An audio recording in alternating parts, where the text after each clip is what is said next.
You know, I don't think it's controversial to say that 2023 was pretty great for video games. I bought more than I could play, but that's not really anything new. And this year is shaping up to be just as good, or bad if you're talking about my wallet, so I thought I'd go over some of the games that I'm personally excited for and what I know I'll be buying, if not at launch, as close to launch as possible.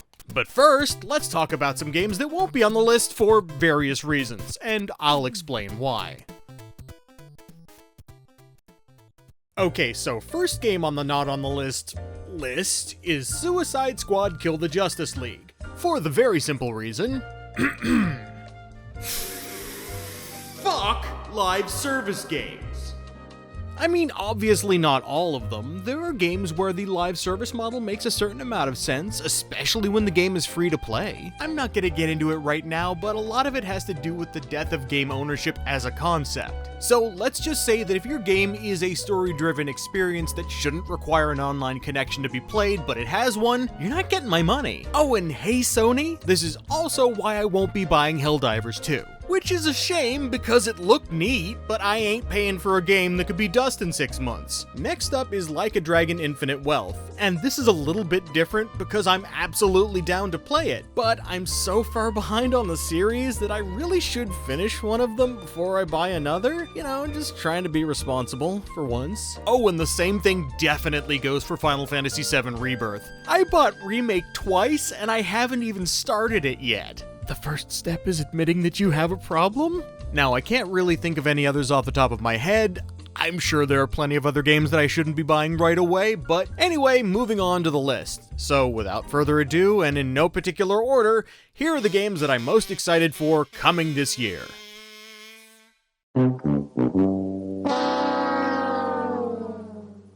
Okay, so yeah, long story short, I got really sick and I couldn't do voiceovers, and a couple of these games are already out now, and there's a Sony State of Play tomorrow, so who knows what's gonna be announced. I'm recording this on the 30th, so it's not as timely as it was, but the point still stands. I want to play these games and they look good. And with that, back to the video already in progress. Okay, so I'm starting here because it was fresh enough in my mind to use it as the thumbnail, and that's at least partially because I've loved the Prince of Persia series since it looked like this, and then this. Now, let's be clear, Ubisoft can eat a big bag of dicks, but a truly good return to Prince of Persia is right up my alley, so much so that while writing this, I actually have my copy. It's the only game on this list so far that I've actually purchased, and I promised myself that I wouldn't be allowed to play it until I finished this video for you guys. Is this what they call suffering for your art? But yeah, the reviews are overwhelmingly positive, and I can't be the only one who's really looking forward to a 2D Prince of Persia, or, I mean, any new Prince of Persia. Jesus. But since I'm old, 2D's my preference, and hell, they made it a Metroidvania, which makes perfect sense for the series. Wow, yeah, I'm all in. I'll let you guys know what I think later if you want. Oh god, I need to finish this video so I can try it out. Okay, so who sucks even harder than Ubisoft? Arguably Konami. But we're getting a new Contra, and I know, we've been hurt before. But this time it's by Way Forward. They made Contra 4, which was great. And they have a solid track record overall, so I have every reason to believe that they can put out a game to live up to the better parts of the series. So to recap, a studio that I trust is making a game in one of my all-time favorite franchises. I mean, I just want to shoot stuff.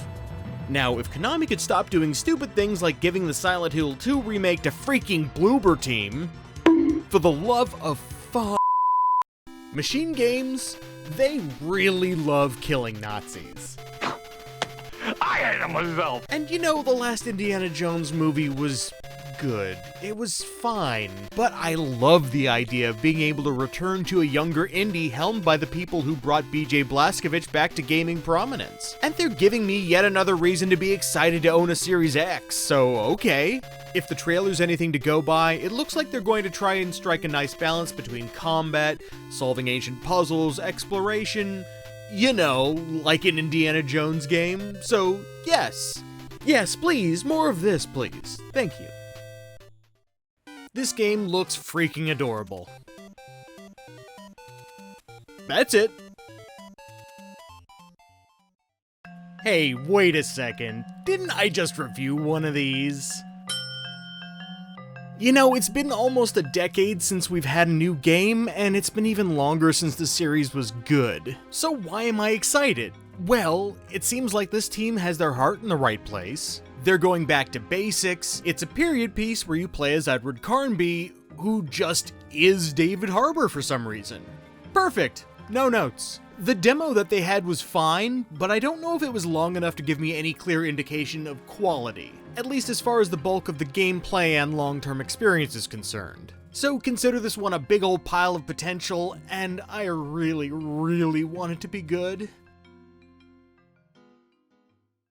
Xbox Series X. More like Xbox Series nothing to play on it.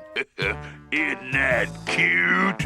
But it's wrong! First we have a cool looking Indiana Jones game, and now a big ol' action RPG by Obsidian Entertainment. So far, it looks like Xbox owners are gonna be eating pretty well this year.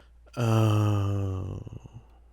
This is another one based on a studio that I like with a proven track record and a genre that I'm relatively fond of when it's done well. And if they're allowed to make what they want with that Microsoft money backing them, I think it's more likely that they'll be able to put out something worthwhile rather than other companies who will remain nameless. So it remains to be seen, but this one's been in development for a long time and it looks really good, so fingers crossed? Okay, so while I haven't played all of them, there isn't a Vanillaware game that I have played that I didn't like. And if there are two things that I'm a major sucker for, it's hand-drawn art styles and strategy RPGs. So this is about as up my alley as it's possible to get. It's Vanillaware, so it's freaking gorgeous. Plus it looks really fun and engaging. Also, the name of the game is kind of wonderfully goofy, and I love how seriously they say Unicorn Overlord.